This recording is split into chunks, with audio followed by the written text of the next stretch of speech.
Thank you so much. Thank you. Hello, Glasgow. Thank you very much. Thank you. Please. Well, it is wonderful to be back in the UK. It is, let's face it, wonderful to be traveling anywhere these days. And thank you, Sheila, for that outstanding introduction and for all the work that you are doing in a part of the world that is feeling the effects of climate change right now. Thank you for making what sometimes can seem a bunch of abstract numbers painfully, immediately real. So we're very grateful for her. I am a private citizen now. So trips like this feel a little bit different than they used to. I don't get invited to the big group photo. Traffic is a thing again. Music doesn't play when I walk into the room. On the positive side, I can give a speech like this without wearing a tie and not create a scandal back home. I hope. But even though I'm not required to attend summits like this anymore, old habits die hard.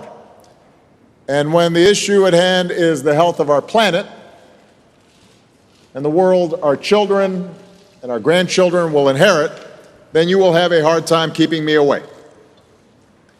And that's why I'm here today, to talk about what's happened in the 6 years since I spoke to the United Nations Climate Change Conference in Paris, and to talk about the steps we need to take if we want to keep doing big things. Because when it comes to climate, time really is running out. You heard the same message from world leaders last week. And now that they've left, here's what we can report.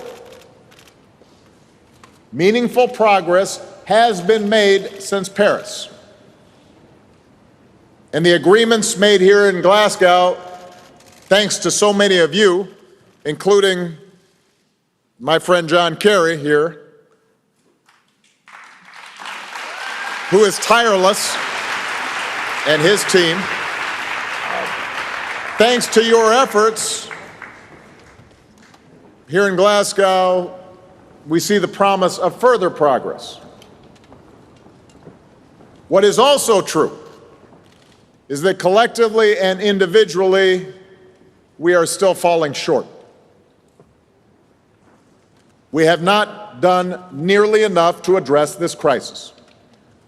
We are going to have to do more. And whether that happens or not, to a large degree, is going to depend on you.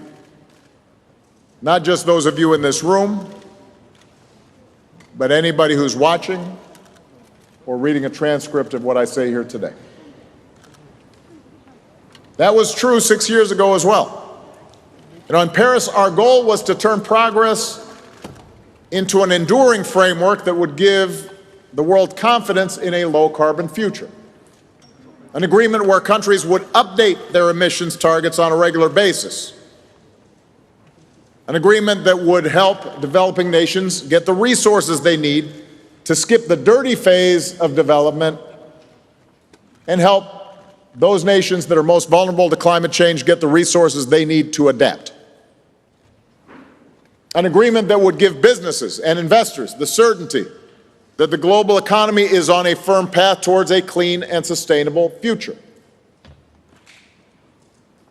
In other words, our hope was to create an agreement that gave our planet a fighting chance. That was our ambition. And by some measures, the agreement has been a success. For the first time, leaders of nearly 200 nations, large and small, developed and developing, made a commitment to work together to confront a threat to the people of all nations. And that seemed proof that for all the divisions in our world, when a crisis threatens all of us, we can come together to address it. At the time, we also believed that if enough national governments showed they were serious about climate, then other institutions, particularly in the private sector, would start raising their sights as well. And over the last 6 years, that is what's happened. Today, more than 1/5 of the world's largest companies have set net zero emissions targets. Not just because it's the right thing to do for the environment, but in many cases because it makes sense for their bottom line. More than 700 cities in more than 50 countries have pledged to cut their emissions in half by the end of the decade and reach net zero by 2050. About 1/3 of the global banking sector has agreed to align their work with the Paris Agreement. So that's meaningful. Now, back in the United States, of course, some of our progress stalled when my successor decided to unilaterally pull out of the Paris Agreement in his first year in office. I wasn't real happy about that. And yet, the determination of our state and local governments, along with the regulations and investment that my administration had already put in place, allowed our country to keep moving forward, despite hostility from the White House. The $90 billion investment that we made in 2009 helped to jumpstart the clean energy industry in the United States, and markets adapted, and so did consumers. And even when the Trump administration rolled back emissions requirements for automakers, along with regulatory changes and efficiency standards, many businesses chose to stay the course. They kept reducing emissions. They continued the transition to electric vehicles and energy-saving appliances. The ball had been rolling, and it didn't stop. And meanwhile, science and technology continued to advance. So today, the price of solar and wind energy has dropped to the point where, in some places, clean energy is cheaper than fossil fuels. Around the world, scientists and entrepreneurs are integrating abundant renewable energy, more powerful batteries, breakthroughs in fields like synthetic biology to invent a better future that is healthier and more affordable. That's all good news for the planet. And it is also good news for people looking for a job. In the U.S. alone, more than 3 million people now work in clean energy-related jobs. That is more than the number of people currently employed by the entire fossil fuel industry. So despite 4 years of active hostility toward climate science coming from the very top of our federal government, the American people managed to still meet our original commitment under the Paris Agreement. And not only that, but the rest of the world stayed in the deal. And now, with President Biden and his administration rejoining the agreement, the U.S. government is once again engaged and prepared to take a leadership role. And everybody who's been watching John Kerry run around here knows that we take that role seriously. As the world's second largest emitter of greenhouse gases, the U.S. has to lead. We have enormous responsibilities. And obviously, we still have a lot of work to do. But last week, Congress passed President Biden's bipartisan infrastructure bill that will, among other things, create jobs manufacturing solar panels and wind turbines and batteries and electric vehicles, and build out the first ever national network of charging stations so families can travel across the U.S. in electric vehicles. And I'm confident that a version of President Biden's Build Back Better bill will pass through Congress in the coming next few weeks. And here's what it will mean when that bill does pass. That legislation will devote over $500 billion to reduce greenhouse gas emissions by over 1 billion metric tons by the end of the decade, at least 10 times more than any legislation previously passed by Congress. Along the way, it will reduce consumer energy costs, it will invest in a clean energy economy, it will create hundreds of thousands of jobs, and it will set the United States on course to meet its new climate targets, achieving a 50 to 52% reduction in greenhouse gas emissions below 2005 levels by 2030. So the U.S. is back. And in moving more boldly, the U.S. is not alone. Earlier this year, the UK government, our hosts, announced a plan to cut emissions by almost 80% by 2035. This summer, the European Union put themselves on a path to carbon neutrality by 2050. Korea passed a carbon neutrality act in September that requires the government to cut greenhouse gas emissions 35% or more by 2030. The Canadian government has laid out a path to carbon neutrality by 2050 with milestones to hit along the way. So, Paris showed the world that progress is possible, created a framework. Important work was done there, and important work has been done here. That is the good news. Now for the bad news.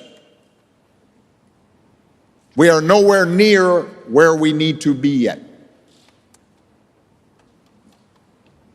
For starters, despite the progress that Paris represented, most countries have failed to meet the action plans that they set 6 years ago. And the consequences of not moving fast enough are becoming more apparent all the time. Last month, a study found that 85% of the global population has experienced weather events that were more severe because of climate change. Stronger storms, longer heat waves, more intense flooding, crippling droughts. Parts of the world are becoming more dangerous to live in, triggering new migration patterns and worsening conflict around the globe. It's one of the reasons why the U.S. Pentagon and other U.S. agencies have said that climate change poses a national security threat for the U.S. and for everyone else. But not only did we not hit all of the targets that were pledged in Paris, but remember, Paris was always supposed to be a beginning, not an endpoint, of our joint effort to control climate change. Back in 2015, we knew that even if the commitments made as a part of the Paris Agreement were fully met, we would still fall short of our goal of keeping global temperature increases below 1.5 degrees Celsius. And that's why Paris was designed to be a framework for countries to constantly ratchet up their ambitions as they got more resources and as technology reduced the cost of transitioning to a clean energy economy. So, we come now here to Glasgow, and just was as true with the Paris Agreement, there is good news and bad news about what has happened here this past week. The good news, in large part because of the efforts of the people in this room, the hours of work that you spent with weak coffee and bad food and feeling sleepy. Because of you, countries around the world are recognizing this is a decisive decade to avoid a climate disaster and are setting some really important goals for 2030. More than 100 countries this past week have committed to reduce methane emissions by 30% by 2030. As all of you know, curbing methane emissions is currently the single fastest and most effective way to limit warming. More than 100 countries have also promised to stop and reverse deforestation by the end of 2030. Businesses from around the world, name brands, some of the biggest businesses on this planet, have agreed to help create a market for the technologies we need to transition to clean energy.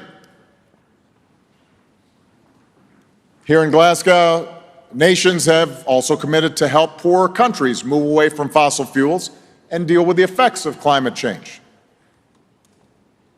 President Biden announced that the U.S. will be quadrupling its annual climate finance pledge over the next few years to $11 billion, including $3 billion dedicated to helping vulnerable countries adapt to the impacts of climate change.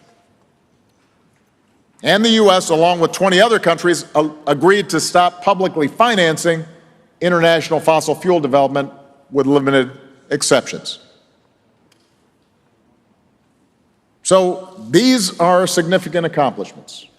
They are hard-won commitments.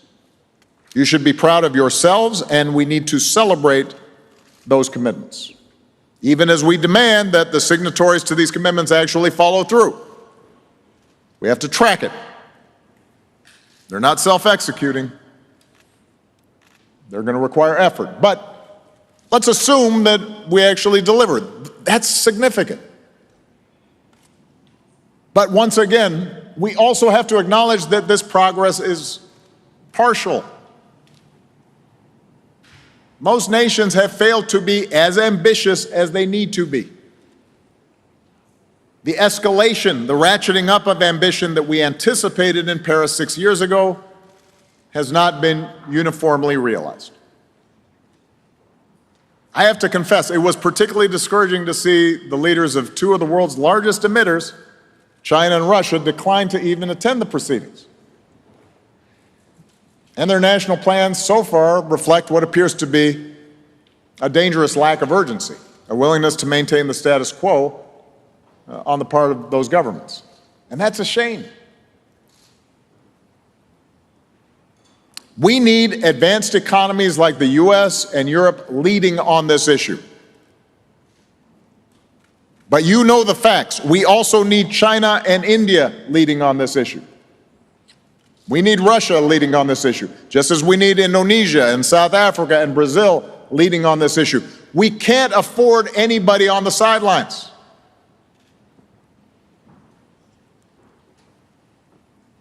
I recognize we're living in a moment when international cooperation has waned.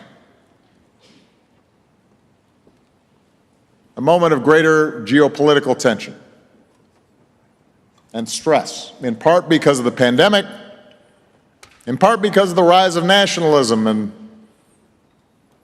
tribal impulses around the world. And yes, in part because of a lack of leadership on America's part for 4 years on a host of multilateral issues. I understand that it's harder to get international cooperation. There are more global tensions. But there is one thing that should transcend our day-to-day politics and normal geopolitics, and that is climate change.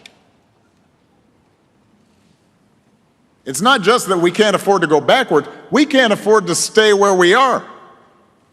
The world has to step up, and it has to step up now.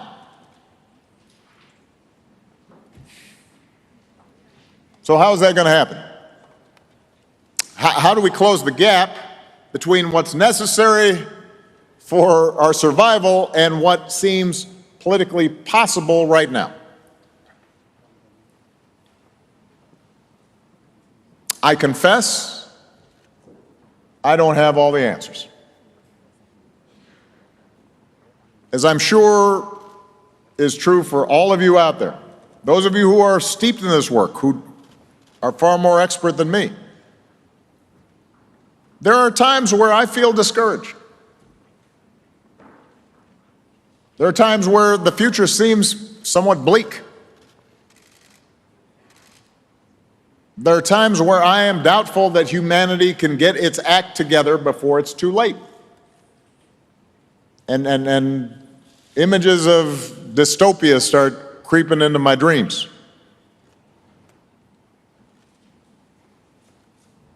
And yet, whenever I feel such despondency, I remind myself that cynicism is the recourse of cowards. We can't afford hopelessness. Instead, we are going to have to muster the will and the passion and the activism of citizens pushing governments, companies, and everyone else to meet this challenge.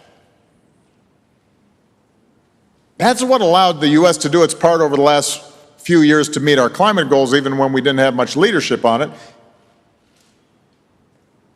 It wasn't just elected officials or CEOs doing the right thing.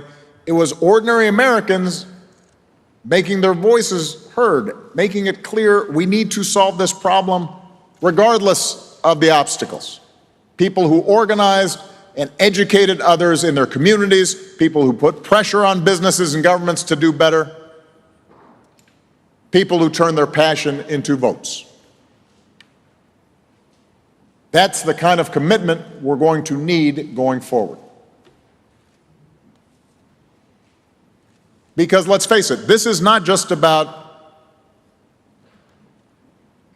raw numbers. This is not just about science. This is about politics. It's about culture.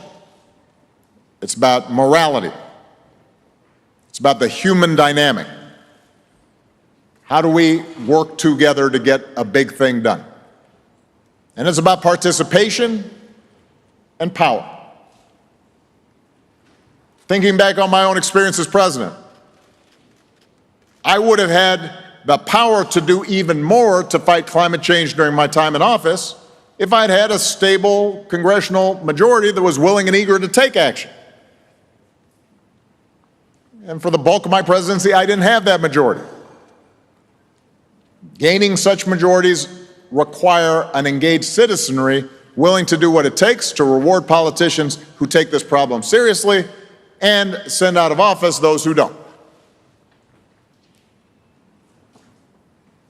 I am convinced that President Biden's Build Back Better bill will be historic and a huge plus for U.S. action on climate change. But keep in mind, Joe Biden wanted to do even more.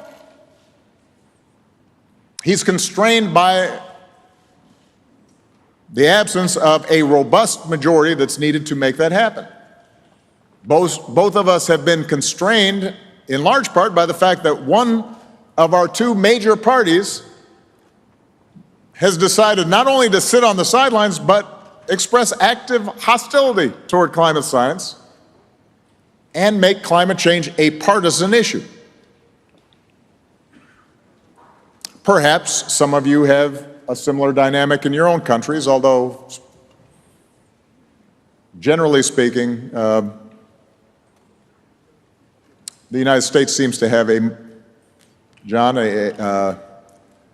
more vigorous opposition to climate than in many other places. But my broader point is that's got to stop. Saving the planet isn't a partisan issue.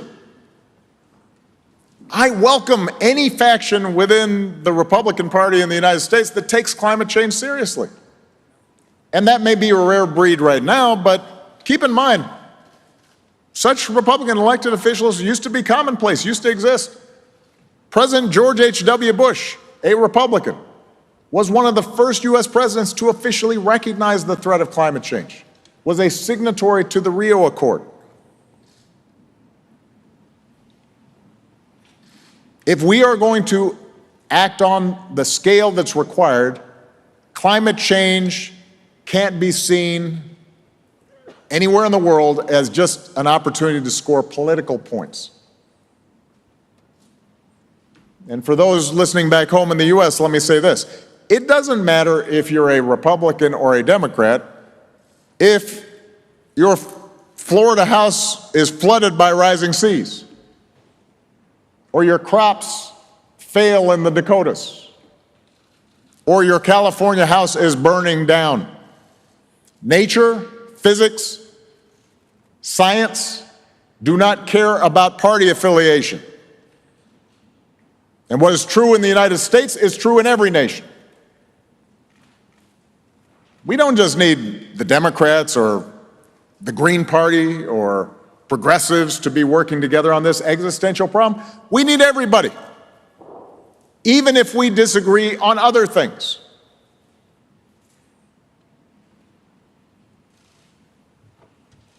And what's also true around the world, true in the U.S., true in all the countries represented here, is that the most important energy in this movement is coming from young people.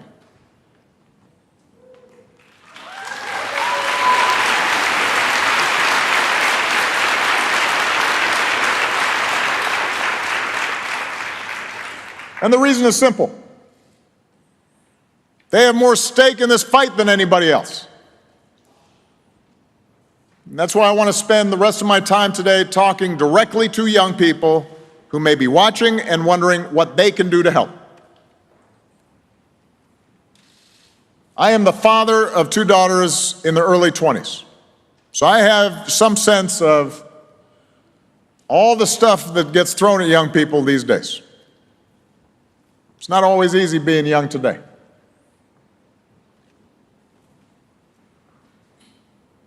And for most of your lives, if you're in that generation, you've been bombarded with warnings about what the future will look like if you don't address climate change. And meanwhile, you've grown up watching many of the adults who are in positions to do something about it either act like the problem doesn't exist or refuse to make the hard decisions necessary to address it. And that's a source of real anxiety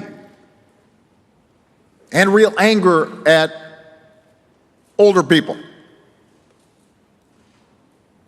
And some of you no doubt wonder if you'll be able to be safe in the community where you've grown up, whether you'll have to raise your own kids in a world ravaged by extreme weather and climate migration and conflict. As one 16-year-old said, "For us, the destruction of the planet is personal."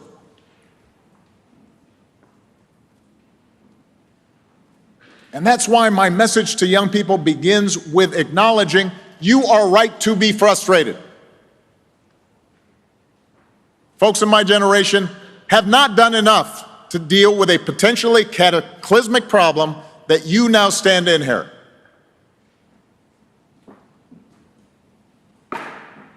But I also want to share some advice my mother used to give me. If I was feeling anxious or angry or depressed or scared, she'd look at me and she'd say, "Don't sulk. Get busy. Get to work. And change what needs to be changed." And luckily, that's exactly what young people around the world are doing right now.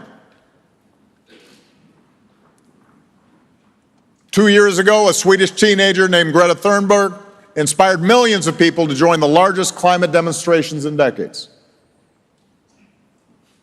A lot of people now know about Greta, but the world is full of Gretas. One of the things I love most about our work at the Obama Foundation is getting to meet young activists from all over the world taking up the baton on climate change. You just heard from Sheila Babata from the Northern Mariana Islands. As an elected representative, Sheila is fighting to preserve natural resources on the island and helping young people take the lead in the fight for human rights and climate action. I've met people like Juan Carlos Monterrey Gomez from Panama. After representing his country at the Paris negotiations, I think he was like 22. Juan then led an effort to amend the Constitution of Panama. Today he's here in Glasgow as a climate negotiator.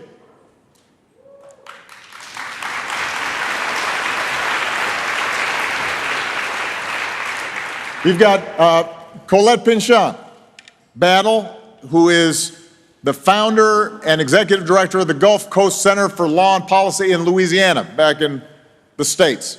They're a nonprofit helping communities of color across the South that are already feeling the effects of climate change, rebuild after disasters, and build more sustainable communities and more sustainable economies. And then there's Louisa Neubauer, an activist who leads Fridays for Future strikes in Germany.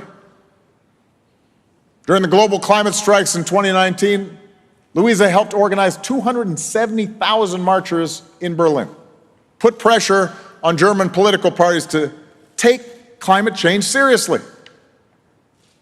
Climate change is frightening, she said. So the question is, how can we turn this anxiety into something constructive? That's what these young leaders are already doing. I'm really looking forward to sitting down and talking with some of them in a separate forum later today, because they're not just working for their own countries, they are forming a movement across borders to make the older generation that got us into this mess see that we all have an obligation to dig ourselves out of it. And if those older folks won't listen, they need to get out of the way.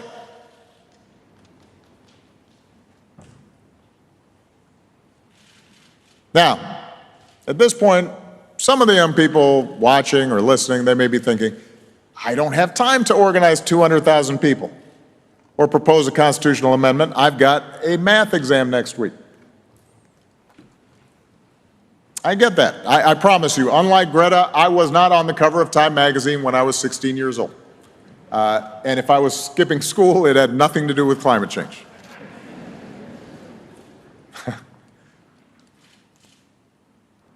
But there are plenty of things that each and every one of you young people can do that won't require devoting your entire life to the cause, but will make a real difference. The first and most important is, if you are age eligible, to vote the issue. Vote like your life depends on it, because it does. I recognize that a lot of young people may be cynical about politics, but the cold, hard fact is, we will not have more ambitious climate plans coming out of governments unless governments feel some pressure from voters.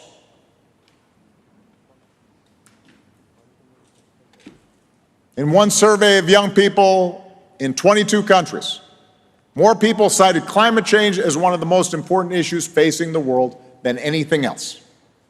Young people understand this issue, but they don't always vote at the same levels as older folks. Many young people are now starting to realize, I've got to make my interests heard if I have the opportunity to vote. So in the 2020 US presidential election, young people were more likely than older voters to say that climate change was their top concern. And they also voted at a rate 11 points higher than in 2016. That's the kind of thing that makes politicians sit up and take notice.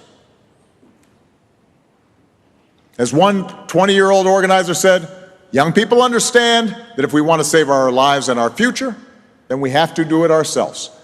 And this is part of your power that you have to use. Don't think that you can ignore politics. You don't have to be happy about it, but you can't ignore it. You can't be too pure for it. It's part of the process that is going to deliver all of us. Now, the second way you can have an impact on climate change is by pressuring companies to do the right thing.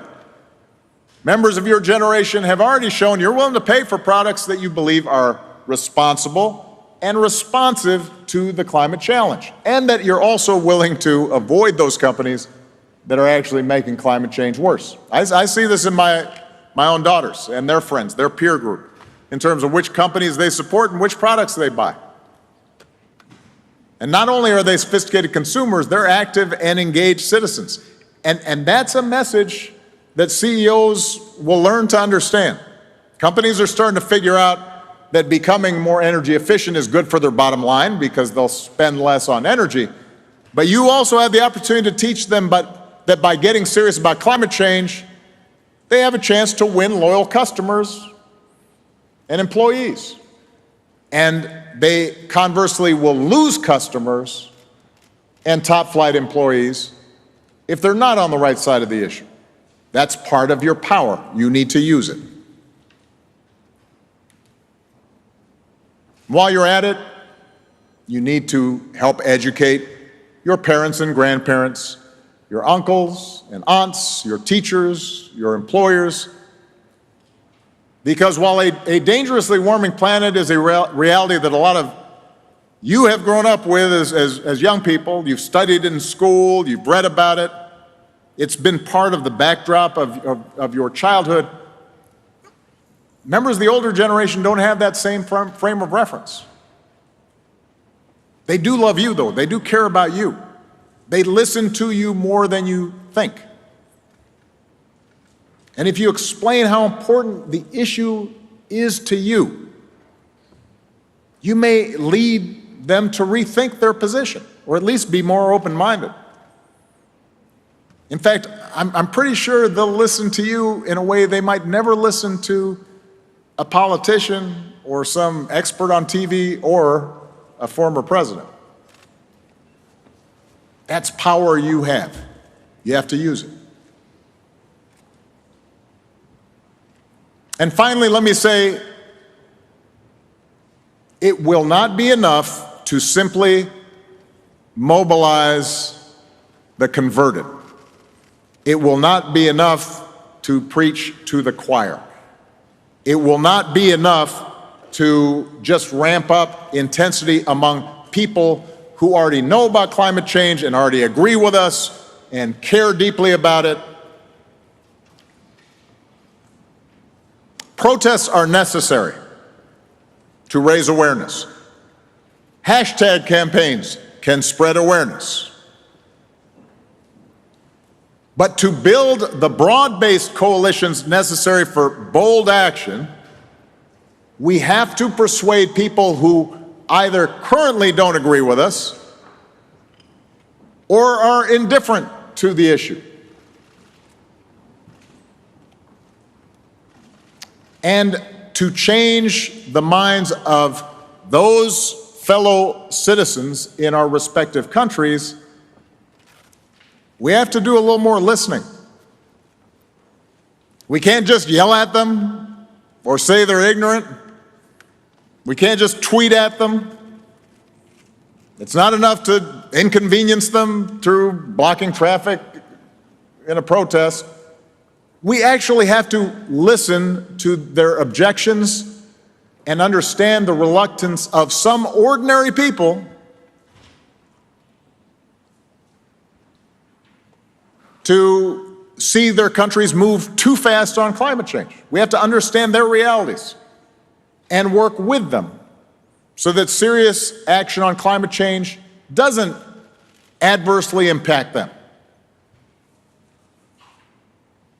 So listen, it is true, a lot of climate opposition comes from fossil fuel companies trying to make a buck, despite the green ads that they run on TV.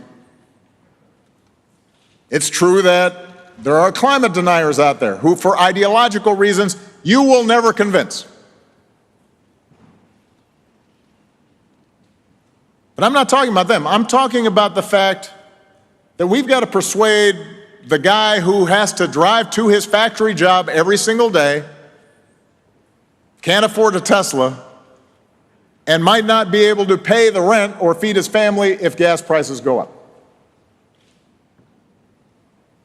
We have to think about the mother in India who, yes, will suffer droughts and floods made worse by climate change, but whose more immediate concern is getting electricity so her children don't have to sit in the dark every night and can't do their homework. That's not you can't dismiss that concern.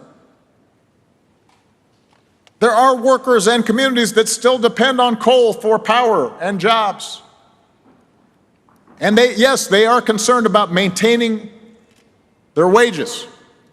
That's not unreasonable for them to be concerned about that. And the truth is that transitioning from dirty energy to clean energy does have a cost.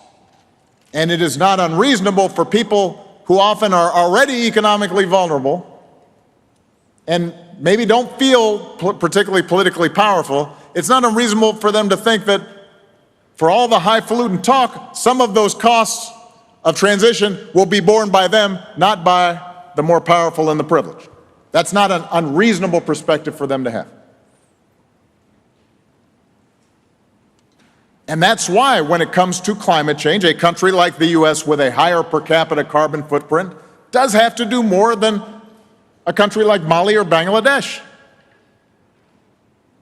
It's also why we need to make sure the people most affected by the transition to clean energy aren't the ones bearing most of the cost. They don't have any margin for error. I can afford to give up a lot of my current lifestyle to benefit the planet because I'll still have a lot left over. A lot of folks don't have that cushion. So that means that any climate plan worth its salt has to take these inequities into account, whether it's through subsidies to poor people to ease the transition to clean energy, whether it's technology transfers that help poor countries meet their development goals by leapfrogging dirty fuels. We have to pay attention to those embedded inequities and the politics that surrounds that. And that's not easy.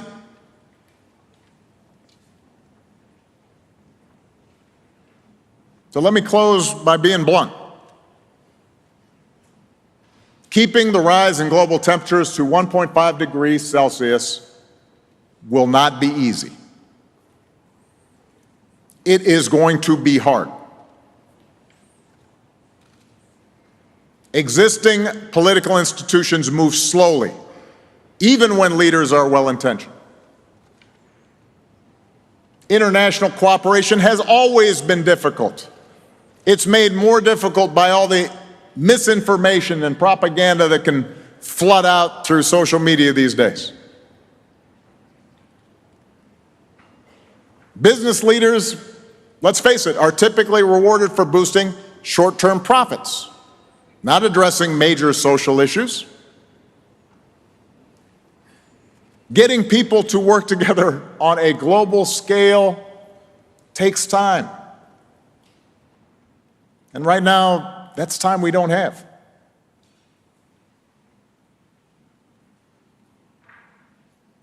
So if we're honest with ourselves, yes, this is going to be really hard.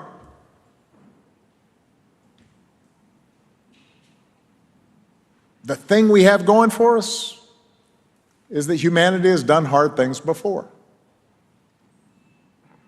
I believe we can do hard things again. Yes, the process will be messy. I guarantee you, every victory will be incomplete. We will face more setbacks. Sometimes we will be forced to settle for imperfect compromises because even if they don't achieve everything we want, at least they advance the cause. At least they move the ball down the field.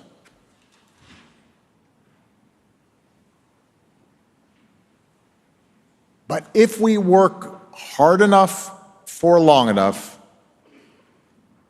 those partial victories add up. If we push hard enough, stay focused enough, and are smart about it, those victories accelerate and they build momentum.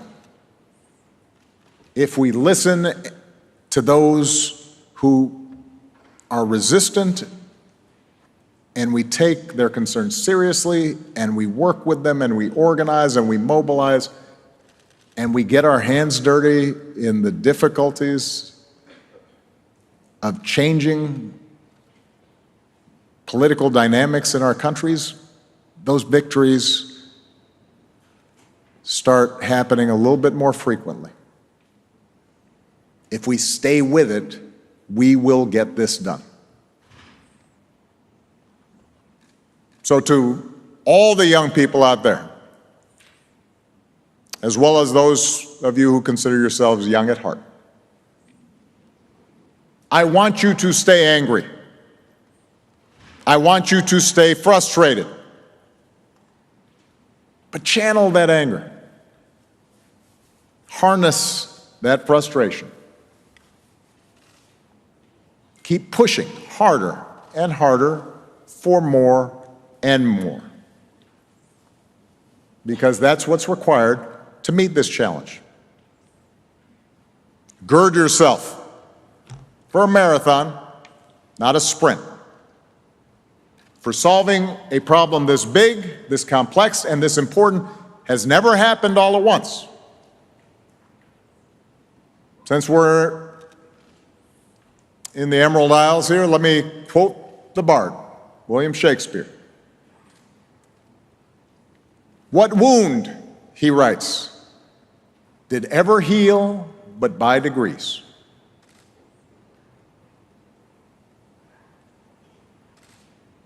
Our planet has been wounded by our actions. Those wounds won't be healed today or tomorrow or the next, but they can be healed by degrees. And if we start with that spirit, if each of us can fight through the occasional frustration and dread, if we pledge to do our part and then follow through on those commitments, I believe we can secure a better future. We have to. And what a profound and noble task to set for ourselves. I'm ready for the long haul if you are. So let's get to work. Thank you very much, everybody. Thank you.